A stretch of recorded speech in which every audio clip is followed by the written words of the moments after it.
ఈటీవీలో ప్రసారమవుతున్న 'రావోయి చందమామ' serial present కథ చూస్తే చంద్రికను కొంతమంది రౌడీలు కిడ్నాప్ చేస్తారు. ఇది ఇలా ఉండగా ఈ సీరియల్‌లో కొంతమంది కొత్త క్యారెక్టర్స్ ఎంట్రీ ఇచ్చారు. ఆ కొత్త క్యారెక్టర్స్‌లో ఎవరెవరు నటిస్తున్నారో వారి డీటెయిల్స్ ఈ వీడియోలో తెలుసుకుందాం.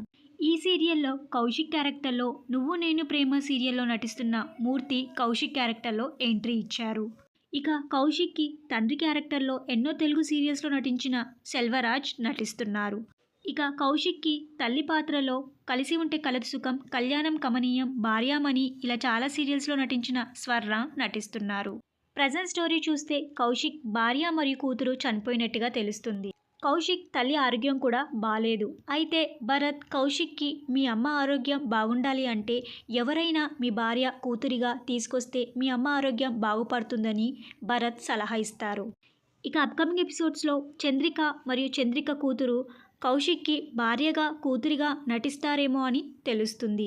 ఇక ఈ సీరియల్ స్టోరీని మొత్తం మార్చి ఇక అప్కమింగ్ ఎపిసోడ్స్‌లో కౌశిక్ ఫ్యామిలీతో ఇక రాబోయే ఎపిసోడ్స్ మనం చూడబోతున్నట్టుగా తెలుస్తుంది. 'రాబోయే చందమామ' సీరియల్‌లో ఈ కొత్త క్యారెక్టర్స్ ఎంట్రీ ఇవ్వడం మీకెలా అనిపిస్తుందో మీ అభిప్రాయాన్ని కింద కామెంట్ బాక్స్‌లో కామెంట్ చేయండి. ఈ వీడియో మీకు నచ్చినట్టయితే లైక్ చేసి షేర్ చేయండి. ఇలాంటి మరిన్ని సీరియల్స్ లేటెస్ట్ అప్డేట్ కోసం డ్రీమ్ తెలుగు ఫ్యాక్ట్ ఛానల్‌ని సబ్స్క్రైబ్ చేసుకొని పక్కన బెల్ ఐకాన్ని యాక్టివేట్ చేయండి. Thank you for watching.